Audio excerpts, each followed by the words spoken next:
Well, I would be as delighted as anybody if climate interventions turn out not to be necessary. The napkin diagram is, of course, illustrative. It's a cartoon, but the principle being that, of course, we've got to get off fossil fuels as quickly as we can, and that's the imperative. And we've got to get the oceans functioning better to get more carbon dioxide sucked into the oceans, and maybe we have to do some more stuff with even machines to suck carbon dioxide out. But again, I'd like to avoid that. We've got to stop cutting down forests. Existing forests are really important. Here we are in Brazil, where there's a problem with maintaining forests. There shouldn't be, but there is.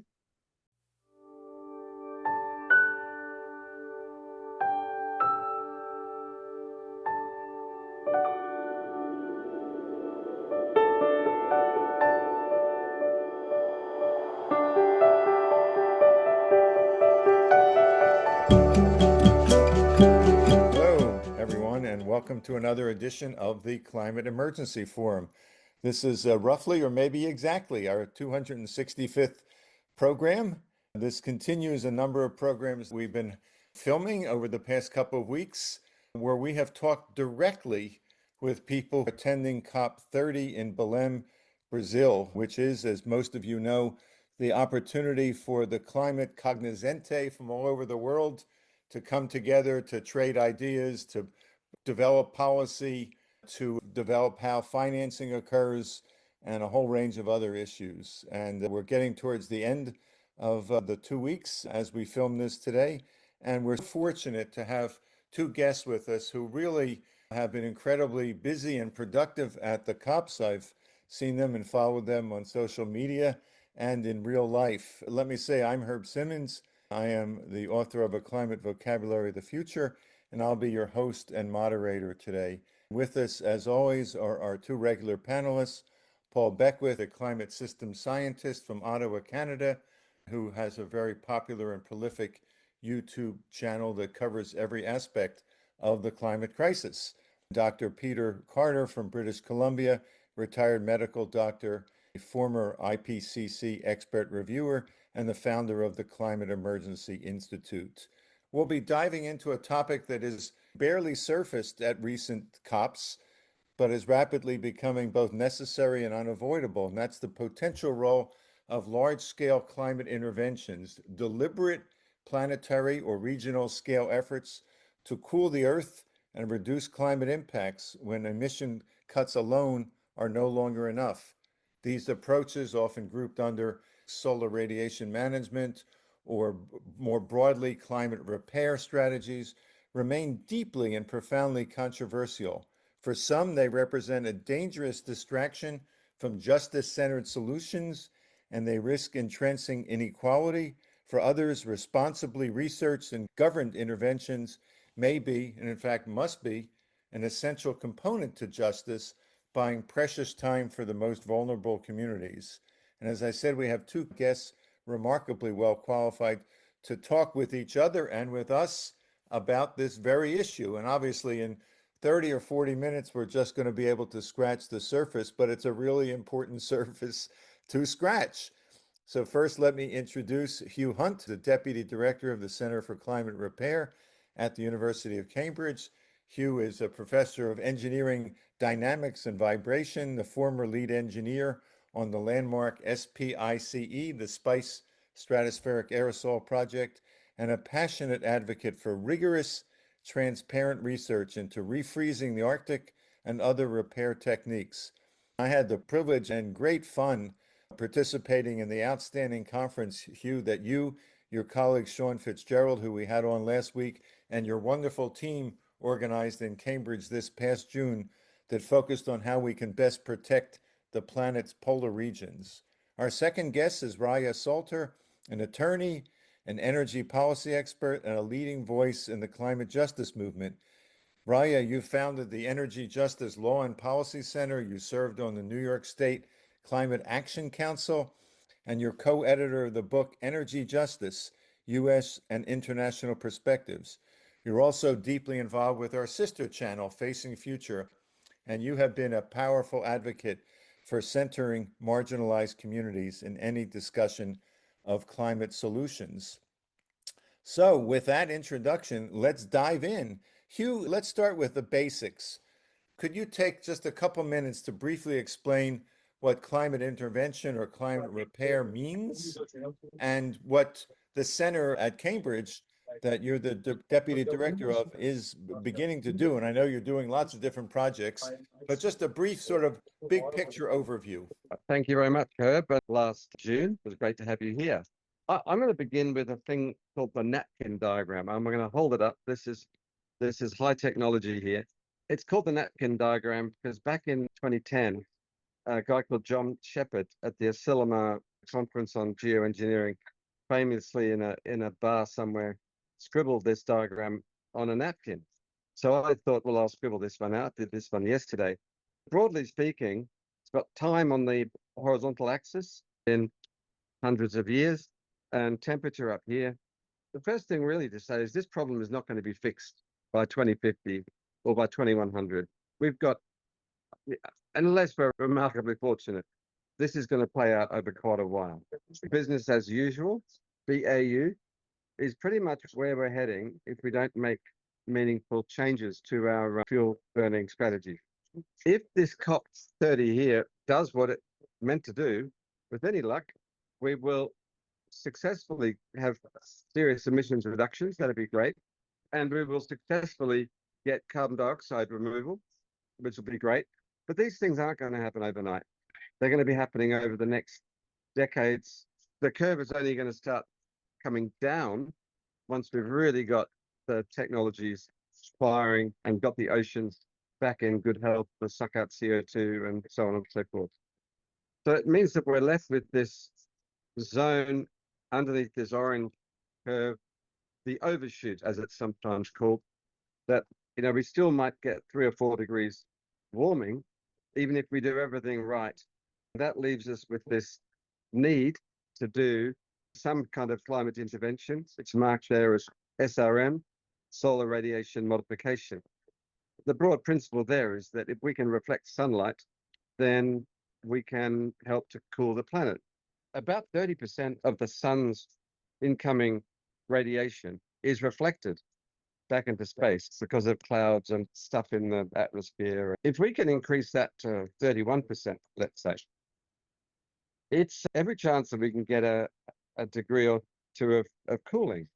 Now, it's a relatively small change, but on a planetary scale, it's a pretty big thing to have to do. At our Centre for Climate Repair, we're looking at cloud brightening. So this is how can we spray seawater droplets from boats out in the ocean to nucleate clouds, not to make rain, but to make them whiter, to make them last longer and reflect sunlight. The other thing we're interested in is stratospheric aerosols. What stuff can we put very high in the atmosphere?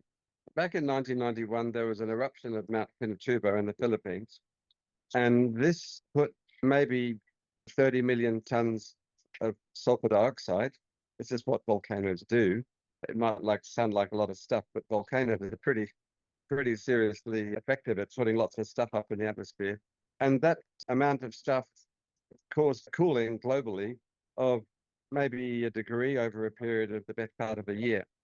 Now, people have been really interested in the idea that we could do this ourselves, maybe fly aircraft high enough to disperse some aerosols, sulfate aerosols.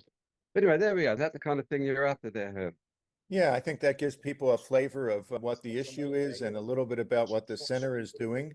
Let me turn to Raya and say both you and Raya are no strangers to the Climate Emergency Forum. You've both appeared with us in programs before, and as always, we appreciate and welcome you back. So Raya, sort of give us that 30,000 feet big picture of climate justice and what that means and why it's so important without getting into the weeds of solar geoengineering yet, at least. All right, fair enough. Broadly, I like to talk about the climate justice principle, which really says that those who have done the least to contribute to the climate crisis are experiencing its impacts first and worst. For instance, small island nations that really contribute minuscule emissions are experiencing land loss and other impacts of the climate crisis right now before others. So there's a general idea of the climate justice principle. There's an implication that those who are contributing to the cause should be doing more. This principle, it operates between countries. It also operates within boundaries as well. And then I think the other thing that is evoked by climate justice is the basic human rights frame as it applies to climate policy and energy, being the need to focus on indigenous rights, be it the need to focus on human rights when you're looking at issues of migration, mitigation, adaptation. And so that I think is a very high level description of what climate justice is. Okay. Wow. There's so many directions I could start this conversation with, but let me dive right into one of the issues and perspectives that I've always found fascinating in this space, how the concept of the precautionary principle is interpreted, because I've heard it interpreted both ways with regard to climate intervention, that we need climate intervention as a precaution to make sure we don't exceed tipping points or get to the point where we have a collapse of civilization. And then I've also heard it invoked in exactly the opposite, that because it's so potentially risky and unknown, that from a precautionary principle, we can't afford to use this. So I want to hear from both of you, your perspective on the role of the precautionary principle with regard to climate intervention. Raya, if you want to start first. Maybe just briefly to start, I think it is worth saying that the climate justice community and a lot of the scientific community, but certainly the climate justice community, are existentially opposed. I think existentially opposed to this concept. I'm just stating I'm not trying to attack anyone's intent at all. But I think that perhaps the issue with the napkin diagram is that for many, it looks like it's both a non sequitur and a tautology.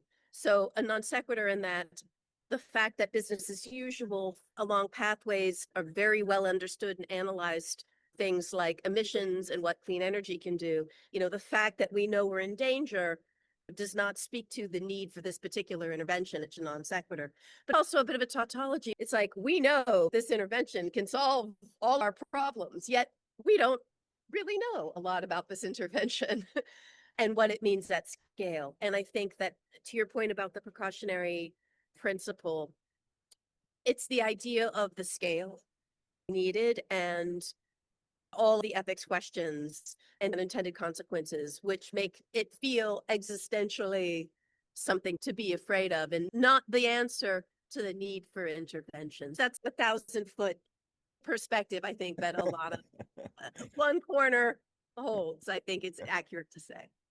Well, we won't try to define how many feet up over the earth that perspective comes from, but well, that's the issue. How do you define how many feet? The upper atmosphere, the lower atmosphere, although that's what Professor Hunt is here to do. All right. Well, Hugh, Raya sort of laid down very politely and with a big smile on her face, a kind of challenge to you or to the climate intervention community, of which you are the representative, at least for the next 30 minutes or so. So let's hear your response to Raya.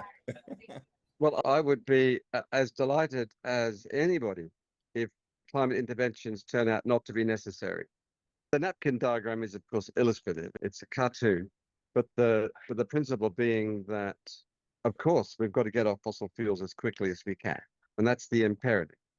And we've got to get the oceans functioning better to get more carbon dioxide sucked into the oceans, and maybe we have to do some more stuff with even machines to suck carbon dioxide out. But again, I'd like to avoid that. We've got to stop cutting down forests. Existing forests are really important. Here we are in Brazil, where there's a problem with maintaining forests. There shouldn't be, but there is. So all of these things we've just seen over the past 2 or 3 decades. Here we are at COP30 and things are still not going great. The gauntlet that is being passed around and we're avoiding to throw down is that we just don't know, that the future of all of this is really uncertain. I advocate research. There have been people signing things like non-use agreements for geoengineering in which they're saying no research. That to me is just not a wise way forward. I think research into geoengineering is important. Research into chemotherapy is important. I don't wish chemotherapy on anybody, but I hope that if anybody ever needs it, that it will be successful because of research. High quality fire engines. I don't want anyone's house to burn down, but if you've got a fire engine which has been well built and well researched, business as usual, whatever that might be, is going to have winners and losers. And we've already seen that. We've got the Pacific Islanders, sea levels rising very fast. We've got Arctic regions where ice is melting very fast. We've got floods in Bangladesh, and we've got droughts in India, and it's grim. Now, definitely don't want to make it more grim by any of these interventions. So we've got to make sure we don't make things worse, but I just hope that maybe we can make things better. That's the objective. I think that's an important point because we've got these two communities, and if we are to generalize, as you did, Rye, I think appropriately, that much of the climate justice community, certainly in my dealings with them and what I've read, if not existentially against, are strongly against for lots of compelling reasons. The folks that I've gotten to know in the climate intervention community, no one I've talked to says anything other than emission reductions must be our first priority. It's not in lieu of it, it's in addition to. Both of these communities want the same outcome, a livable and healthy climate, and they recognize the risks that we're now on. The huge climate denial community has a completely different perspective. There's a real opportunity for the kind of dialogue, both privately and publicly, that we're taking a mini step to do today between these two communities with any sort of discussion or negotiation, to the degree to which you focus on a shared goal, that you have the same essential goal, it makes it much more likely that you're going to narrow differences. Maybe that sounds a little idealistic, but that's how I look at it. And if either of you would just comment on that briefly, and then I'm going to turn it over to Paul. I think that there is a small group in the scientific community that has some ideas they feel are very urgent and important. And there's the broader population and various folks who really don't know much about it at all. Of course, many people don't even know about climate action or that we should be addressing the climate.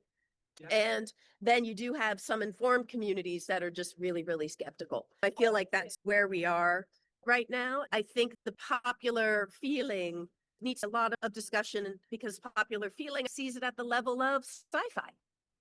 Folks have seen movies like The Matrix and others, and there's ignorance and fear mixed up in that. And we don't want ignorance and fear crushing scientific inquiry, yet folks have legitimate questions. Well said. Hugh, briefly, if you could respond to what Raya said, and then we'll turn it over to Paul. I think on the ignorance and fear side of things, I really wonder how much people comprehend that emissions reduction alone is no longer sufficient. And it would have been 20 years ago, but it isn't anymore. And even with net zero, with carbon dioxide removal, those two alone are no longer sufficient. Ignorance and fear about climate interventions, I understand there is quite a lot of that because it's very hard to explain some of the things that we're talking about. But the idea that we will get electric cars, have wind turbines and solar panels, and then everything will be all right, I don't believe that that is going to be enough. And I think that is probably the consensus. Maybe Paul and Peter might have something to say on that.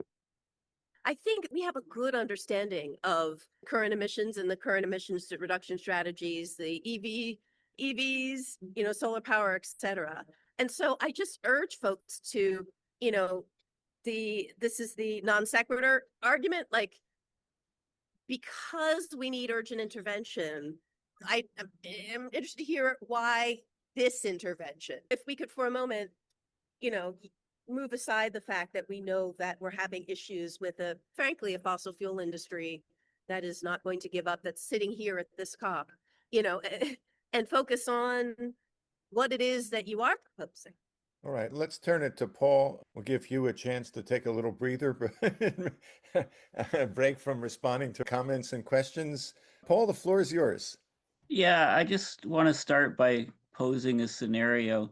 Suppose we were doing interventions right now. What would happen is when we have that superstorm wiping out Jamaica, everybody would be up yelling and screaming, saying that the interventions caused that to happen. This is a problem we have. The biggest problem we have in our society is reality is not important. It's not important to many politicians. It's not important to many governments. They're all living in a dream world. They think that we can just go on business as usual. I love William Ripple's work. He's been doing for the last 5 years reports on state of the climate. They dropped State of the Climate 2025 just before this COP. And they use, it's dire, candid language on how our climate system is completely destabilizing. Whenever we get catastrophic storms wiping out cities, etc., then, hey, that's great for GDP, though, because they only count the GDP of rebuilding. So we're in extremely dire straits. As far as climate interventions are concerned, we can debate it all we want. The pain is going to get so severe that it's going to happen one way or the other. Not too long ago, I talk about the three-legged bar stool, or you talk about the triad herb. We got to slash fossil fuels, but is that happening? Well, coal hit record levels of burning. Natural gas hit record levels of burning. Oil hit record levels of burning. CO2 levels in the atmosphere went up 3.5 ppm. Our sinks are failing. The ocean sink is failing due to warming. The clouds are failing. The albedo of the earth is darkening. All these things are happening extremely quickly. They're all getting much, much worse in the last couple of decades. From what I see, we do not have any choice. And the reason why interventions like SRM is so powerful is because they work extremely quickly. Large volcano puts sulfur up into the atmosphere. We can it cools the planet a degree Celsius up to 3, 4, 5 years, depending on the size of the eruption. We know these methods will be very effective in cooling the planet. As far as climate justice, there's no climate justice occurring in what we're doing as a society right now. There's zero. We're destroying our planet every day, day in, day out. This is a method which we're researching to see whether we can turn the ship around, because, who believes that fossil fuels are going to be reduced by countries in today's world? People can't even get their facts straight about reality. This goes up to the highest levels of government. Things are extremely dire, and this is just one thing that we know will significantly work. People have come around to the idea of carbon removal in the last few years. Before, people were completely opposed to that. I mentioned the state of the climate. That report, as candid and dire as it is, when they talk about what we can do, they do not mention carbon removal at all. They talk about natural sinks and things like that, but they don't talk specifically about carbon removal. They don't talk about CO2 or methane removal. They don't talk about SRM and those possibilities. They completely ignore it. So we got mainstream scientists saying things are super dire, and they're not even bringing up these techniques. They don't mention what the volcanoes do. Like, I just throw up my hands and say, what the heck? Well, I think I understand the urgency that people feel. And I guess I still hear this sort of balance between, we know that this is something we can do right now safely, that'll work really fast. And, we need to research this because we're not sure what the unintended consequences of doing something like this at scale. Well, the unintended consequences of an AMOC failure are leading to global food shortages. I mean, we're talking about probably within a decade. Somebody's going to do this because it's not that expensive to do. Any billionaire on the planet can go and do this by themselves to try to cool the planet. Well, I think that's exactly what advocates are concerned about. They're concerned, so we should figure out what we're doing, right? So that if a billionaire steps up and says we want to do this, we can say how we can do it safely. Ramp it up slowly, right? But again, people are going to accuse anything we do of causing these extreme weather events that are worsening already. I think the human experiment is rapidly unraveling on this planet. I'm going to go back 20 minutes or so. Raya and I have both been at this COP in Brazil, and it is dominated by the fossil fuel industry. I mean, the forecast for the next couple of years is that 25% of the delegates will be fossil fuel delegates. It is increasing every year. That is a big problem.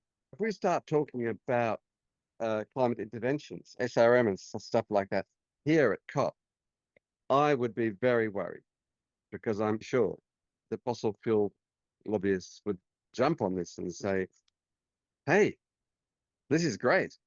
They'll find ways to big this up and be very excited. So I'm pretty nervous about getting SRM to mainstream it in any way at all in the discussions about climate. But it's really important, as Paul says, that we've got to do the research actively and at strength. And we've got to do outdoor experiments so that sometime in the next 10 years, when whoever it is that pays for it, to be aware of what the unintended consequences might be, we'll be on the lookout for them. It isn't ready to go right now. If anybody says it is, they just don't know what they're talking about. It's not ready to go now. We've got work to do to make sure it is safe. And of course, to bring with us the world's indigenous people who are going to be affected by climate change and climate intervention. As Paul says, things are going to change whatever we do. We want to make sure that this attribution problem doesn't get used as a means of hijacking what is probably a good solution. I mean, if you take some pills that your doctor prescribes and you get sick, well, with any luck, the doctor has told you that there are going to be some side effects. There's a list. In fact, there's such a long list. So that's what we've got to be able to do. We've got to be able to say, yes, these interventions are not perfect, but they're necessary. Well, with that, let me segue to Peter Carter. Peter, you've been patiently listening to this provocative conversation. What are your thoughts and questions? Thanks. I certainly haven't heard anything I disagree with. Paul particularly explained the situation we're in extremely well. I've always viewed what's called geoengineering as a emergency brake. And as Antonio Guterres has recently said, what we are doing or what we're not doing is insane. It's insane because we are not reducing our emissions. We are allowing the fossil fuel industry to increase emissions. As I understand it, we don't have a capacity launch ready on cooling the planet or removing CO2. This is my one opportunity to plug a book I co-authored in 2018 called Unprecedented Crime, Climate Science Denial. What we're looking at, in my view on equity, is the crime of all time, crime of all crimes. There's never been anything worse than this, any institution, any generation or society has ever done. Because I think we know what we're looking at now. We're not only looking at an unlivable planet, as the IPCC assessment referred to, that is the future. I think we're looking at an uninhabitable planet, like the famous book. So I just want to make a couple of comments on emergency brake then, and see whether it goes down. You know, the IPCC, ever since the fourth assessment in 2007, had the removal of some CO2 after 2050 in all its mitigation scenarios. And all its mitigation scenarios since has had removal of CO2. So we have known for decades that we cannot control the climate without removing CO2. The way to do that, which is promoted by the scientists, is a most horrible idea called bioengineering carbon capture and storage. That is really horrible. It's not going to work. In the book that I co-authored, emissions are not going to go down fast enough. They're not going to go down at all. COP30 has proven that once again. We need what we call in the book a Manhattan Climate Change Rescue Project. Nothing short. All of our resources, all of our talent, the money that we have, everything has to be committed to this one venture. Otherwise, the human venture is over. That's very sad because it's our economy that's really ending the human venture. My question is, not knowing much about geoengineering, realistically, I firmly believe we must have a launch-ready capacity to cool the planet as well as to remove CO2. It's insane that we don't have an emergency brake, right? I think that's pretty obvious. So how long are these going to take? Given the best, given support from governments and corporations, how long would it take to have a launch-ready capacity to cool the planet? And how long would it take to remove CO2? Not by BECS, in an effective, safe manner. Well, totally with you on BECS. It's crazy. I mean, it was implemented. I think it's currently being implemented in the UK. Monoculture forests are being planted and harvested in Canada. The wood chips are being shipped across the Atlantic to the UK. It's a crazy setup. Carbon dioxide removal, the biggest, for my money, the biggest area of research with the biggest potential benefit is improving ocean health. The oceans have the potential, have always been very good sinks of carbon. They're sinking much less carbon now than they once did. If we can get the oceans back into good health, that will be very good.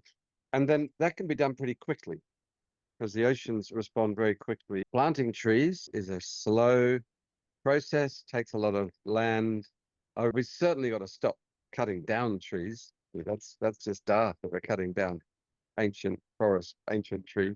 But in terms of timescale, anything other than ocean carbon dioxide removal, which I think can be done pretty quickly, I think any kind of engineered carbon dioxide removal is long, several decades away and doesn't sound particularly desirable. On the albedo enhancement, changing the reflectivity of the atmosphere, none of these technologies are ready to go at all.